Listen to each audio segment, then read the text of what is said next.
Welcome to Dr. Kanta Butra's Public Awareness Series. Hello friends, 65 साल की गृहिणी, भूख बंद हो गई, कमजोरी आ गई, एकदम अशक्ति, रात को नींद नहीं आ रही है, आभास हो रहे, क्या हो सकता है? 3 महीने की हिस्ट्री है। इस स्टोरी के मुख्य किरदार का नाम हम लोग रख देते हैं कैलाशबेन। कैलाशबेन को लेके मेरे पास उनकी डॉटर इन लॉ और उनके हस्बैंड आए थे।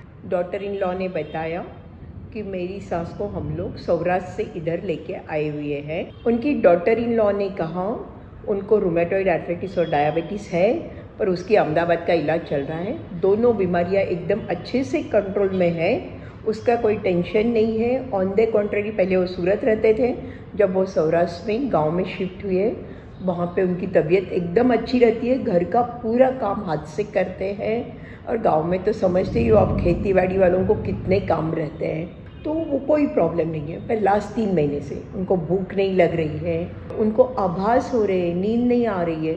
जो अड़ोस पड़ोस में लोग रहते थे पहले, जो एक्सपायर हो गए हैं, उनके लिए वो कहते हैं कि वो आए हैं, बैठे हैं, मेरे को बुला रहे हैं। इसलिए हमें लगा कि उनको क्या हो गया, शायद वो अकेले रह रहे हैं वहाँ पे, इसलिए टेंशन आ गया हो, इधर लेके आ गए।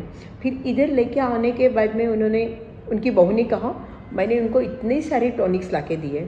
मैंने देखा सही में उसने 2 बड़े बड़े प्रोटीन पाउडर्स लाए हुए थे, अलग अलग टाइम लेने के लिए, किसी की सलाह से उन्होंने लाए हुए थे। और उसके साथ में विटामिन की गोलियां भी थी उनकी, कोई सप्लीमेंट वालों की बहुत सारी थी। वो बोली ये शुरू करने के बाद में उनको थोड़ा ठीक है, मीन्स खाना तो खा रहे हैं। और उन्होंने डॉक्टर से नींद की गोलियाँ भी लिखा ली थी, तो नींद की गोली से वो सो रहे थे। पर उनकी प्रॉब्लम पूरी नहीं सॉल्व हुई थी, उनको आभास तो होते थे। जिस दिन वो मेरे पास लेके आए थे उनको, तो उस दिन मॉर्निंग में उनकी डॉटर इन लॉ ने उनको खाना दे दिया था, रोटी और चाय इन सब दे दिया था। तो चाय भाकरी खाने के बाद भी उन्होंने, बाहर उनका लड़का था, उनको बोला, अरे मेरा नाश्ता नहीं दिया अभी तक, मैंने खाना नहीं खाया, मेरे को खाना दो। और उधर अंदर रूम में मेरी बहन बैठी हुई है। बोले जबकि रूम में कोई उनकी बहन नहीं है, जिस बहन की बात कर रहे थे वो एक्सपायर होकर ही 4-5 साल हो गए। सो हम लोगों को लगा इनका दिमाग का प्रॉब्लम बढ़ रहा है। वैसे तो उनको भूख लगती नहीं है।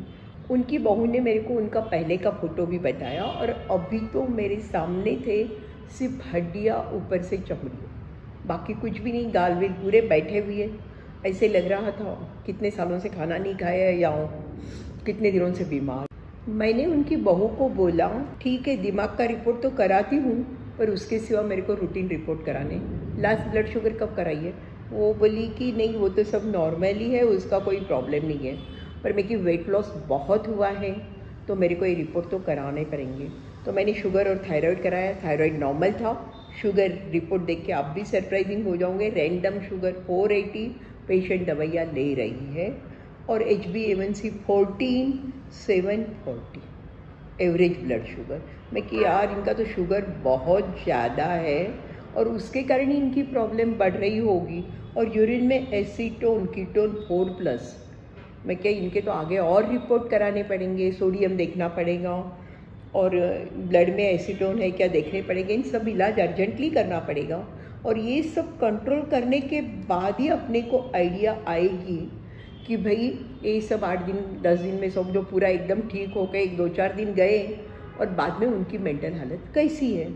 इस पेशेंट में क्या डायबिटिक मेडिसिन पे थी पेशेंट बराबर है, पर इसका मतलब यही नहीं है कि पेशेंट कंट्रोल में। मैंने उनको वापस पूछा, उनके हस्बैंड ने बोला हाँ मैंने लास्ट शुगर की थी तब 350 थी। एक्चुअली वही उनके लिए रेड अलर्ट था। मैं कि उस टाइम आपने क्या किया? बोला कुछ नहीं, दवाइयाँ तो हम दे ही रहे थे डायबिटीज़ की, फिर उसमें क्या करने का। उनकी बहू ने बोला मेरी भी शुगर 350 निकली है और मैं दवाइयाँ ले लूँ, मेरी दवाइयाँ दे दूँ। मैं कि तुम्हारी शुगर 350 अभी पहली बार निकली है, और उनकी विथ मेडिसिन 450 है अभी तो मैं कि सवाल ही नहीं है तुम्हारी दवाइयाँ काम करेगी। उनको तो एडमिट करना पड़ेगा, इंसुलिन देना पड़ेगा। हम लोगों को हमारी मेडिकल बीमारियों के बारे में सीरियसली समझना पड़ेगा, कब इलाज करना है, कब एडमिट होना है, और टाइमली करना चाहिए। नहीं करो तो लेट होते जाओगे, तो प्रॉब्लम बढ़ते जाएंगे। इस पर से हम लोगों ने क्या सीखा है कि कोई भी क्रोनिक बीमारी है, डायबिटीज़ है, प्रेशर है, रूमेटॉइड आर्थराइटिस हो या HIV पॉजिटिव हो, जो भी है, पर आप आपको उस बीमारी का रेगुलर तपास कराना चाहिए। हाँ, तपास आपने करा लिया, जैसे उन्होंने शुगर 350 कराया था, पर उसके बाद में उसकी दवाइयाँ जो बदलती है वो बदलनी पड़ेगी, हमें एक्सेप्ट करना पड़ेगा। हाँ, चेंज हुआ है, अभी हमारे डॉक्टर के पास जाना है, बराबर इलाज करना है, वो टाइमली चेंज कर लो आप और टाइमली दवा बदला दो, तो आपकी प्रॉब्लम बहुत कम हो जाएगी। शायद आप अच्छी तरह से नॉर्मल रहोगे, और नहीं चेंज करोगे तो प्रॉब्लम हो जाएगी। अब इस पेशेंट की बिहेवियर बदल गई थी, क्या कारण हो सकता है? यूरिन में अगर कीटोन कितने दिन से पॉजिटिव थे मालूम नहीं, शुगर बहुत थी, वेट लॉस हो रहा था, उसके साथ बेचारी काम कर रही थी, कंपनी कोई नहीं थी, पर उनको सोडियम मीडियम क्या था कुछ भी पता नहीं है। तो मुझे लगा इस केस में सबसे पहले तो ये सब चीज़ें करेक्ट करनी पड़ेगी, और एक बार ये सब करेक्ट हो गया तो फिर बाद में हम नक्की करेंगे अगर ये करेक्ट होने के बाद में उनकी मेंटल स्थिति क्या है। अगर उनकी वैसे ही हो, क्योंकि अल्जाइमर के पेशेंट में 2-3 महीने में अचानक ही बीमारी होगी ऐसे नहीं रहता, और अल्जाइमर में तो हमारे पास ऑप्शंस बहुत कम आते हैं, इसलिए ऐसे कोई प्रॉब्लम होती तो उनको दूसरी कोई बीमारी नहीं ना, ऑटोइम्यून नहीं है ना, मैलिग्नेंसी नहीं है ना, अगर ये सब प्रॉब्लम इनके सॉल्व हो गए, अगर सोडियम का हो, कीटोन ठीक हो गया, पेशेंट का सब कुछ नॉर्मल में आ गया है, उसके बाद भी प्रॉब्लम चालू रहे तो हमें दूसरी बीमारियों का सोचना पड़ेगा। सो जस्ट एक 2-3 चीज़ें हम करके कि भाई हाँ टेंशन से है या ये अल्जाइमर ही है, ऐसे करके नहीं चलता है। एक बार समझो एक प्रॉब्लम पकड़ा गया है, वो सॉल्व कर दो। जैसे इसके केस में शुगर 700 भी ज़्यादा थी और उसको कीटोन्स भी पॉजिटिव थे, तो एक बार वो सॉल्व करो, उसके साथ में विटामिन जो भी सप्लीमेंट देना है वो ठीक से आप प्रॉपर ढंग से दो। ऐसे ही प्रोटीन सप्लीमेंट या ऐसे ही आप लेते रहो। फिर उनकी बहू को एक डाउट था कि भाई प्रोटीन सप्लीमेंट ले रहे हैं हम लोग इतने सारे, इसके कारण तो शुगर इतना बढ़ा नहीं।